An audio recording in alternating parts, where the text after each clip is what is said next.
উনি ভারতের ইতিহাস বলতে পারেন, জামাতকে বলতে পারবে, পাকিস্তানের ইতিহাস বলতে পারবে। যখনই বলবেন ৭১-এর ইতিহাস বলেন, তখন বললে আমার জন্মগ্রহণ হয়নি, জন্ম হয়নি। এই হলো জামাত। জামাত এই জন্য আমি বলবো যে মরিয়া হয়ে গেছে।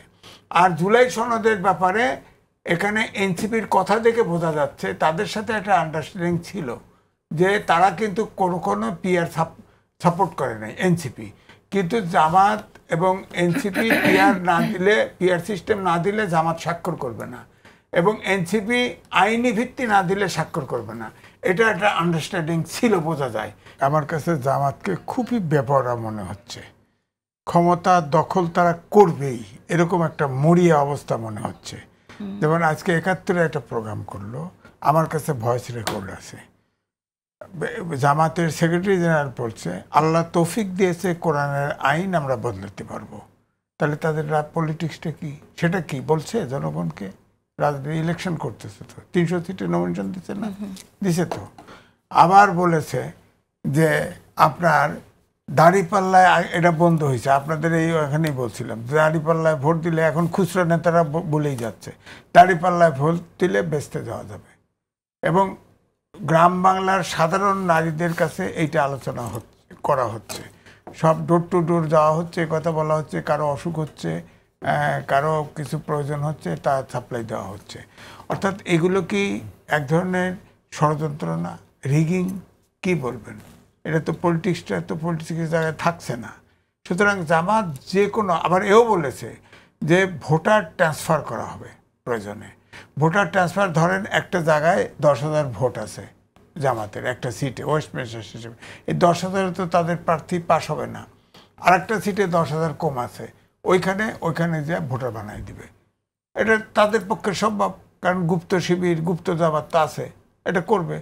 ৭১-এ এটা প্রোগ্রাম হয়েছে, প্রায় ২০ মিনিটের প্রোগ্রাম হয়েছে, এবং সেখানে জামাতের সেক্রেটারি আপনার ভিডিও দেখানো হয়েছে, কথা বলা হয়েছে। তো এই জন্যে বলছি যে জামাত হেন নাই চেষ্টা করতেছে, ন্যায় অন্যায় কোনো বিচার বিবেচনা নেই।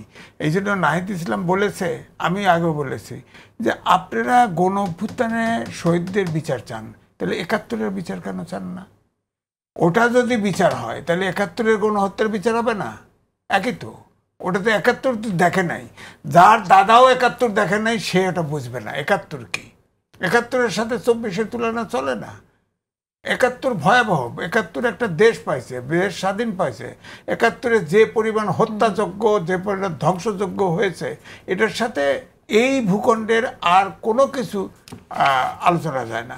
এবং ৭১-এ জামাতের প্রাদেশিক সরকারে ৪ জন মন্ত্রী ছিল, এবং তারা সিদ্ধান্ত নিয়ে পাকিস্তানের সেনাবাহিনীকে হেল্প করেছে এবং ওই হত্যাযজ্ঞ চালিয়েছে।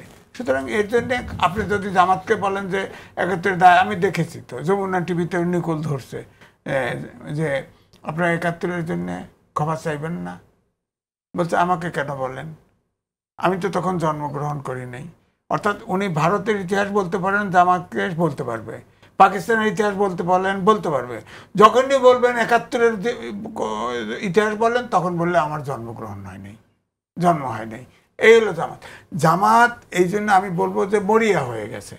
আর জুলাই সনদের ব্যাপারে এখানে এনসিপির কথা দেখে বোঝা যাচ্ছে তাদের সাথে একটা আন্ডারস্ট্যান্ডিং ছিল যে তারা কিন্তু কোনো পিআর সাপোর্ট করে নাই এনসিপি, কিন্তু জামাত এবং এনসিপি পিআর সিস্টেম না দিলে জামাত স্বাক্ষর করবে না, এবং এনসিপি আইনি ভিত্তি না দিলে স্বাক্ষর করবে না। এটা একটা আন্ডারস্ট্যান্ডিং ছিল, বোঝা যায়। কিন্তু জামাত এটা স্বাক্ষর করে ফেলছে, কারণ তারা তো ইলেকশনে নানান ছলচাতুরি স্বাক্ষর করলেও তো জামাত বলছে যে আমরা স্বাক্ষর প্রত্যাহার করতে পারি। স্বাক্ষর প্রত্যাহার এটা কি পেন্সিল দিয়ে সাইন দিছে নাকি? কিন্তু বলেছেন তো, বলেছে।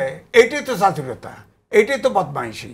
আপনি বলেন তো, একটা সিগনেচার করলে এটা একটা বড় দলকে প্রত্যাহার করে কেমনে? সাকিব ভাই একটা জুলাই সনদে স্বাক্ষর করেছে, এটা উইথড্র করবে? উইথড্র করা যায়? তো তাহলে তো রাজনীতিবিদদের তো আরো অবিশ্বাস্ত হবে। এটা তো একটা অসম্ভব কথা বলছে, ইয়ে করবে। এখন আইনি ভিত্তির একটা ব্যাপার আছে। এই সরকার সংসদ ভবনে সাকিব ভাইও ছিল, এই প্রেসিডেন্টের কাছে ওত নিয়েছে সংবিধান সমানত রাখার জন্য। ১০৬ অনুচ্ছেদ অনুযায়ী এই সরকার বৈধ কাজ করতে পারবে সেটাও দিয়েছে, অর্থাৎ এটা একটা সাংবিধানিক সরকার। এই জন্য সংবিধান সংস্কারের কোনো একতেরই এই সরকারের নাই, আমার বক্তব্য বরাবরই বলছি, একতেরই নেই, কারণ এটা সাংবিধানিক সরকার। তারপরে আমি বলবো যে শেষে যে দাবি ছিল, হয়তো সাকিবেরই ঢুকায় দিয়েছে ফেসিবাদের বিলুপ, তার যদি বিকল্প শব্দ কই তাহলে হচ্ছে গণতন্ত্র, মানবিক বাংলাদেশ, আইনের শাসন, সুশাসন। তার জন্য কিছু সংস্কার দরকার। এখন ধরেন এই সনদ স্বাক্ষর যে করবেন, আইনি ভিত্তি কি করে দিবেন? আইনি ভিত্তি তো একমাত্র সংসদ দিতে পারে।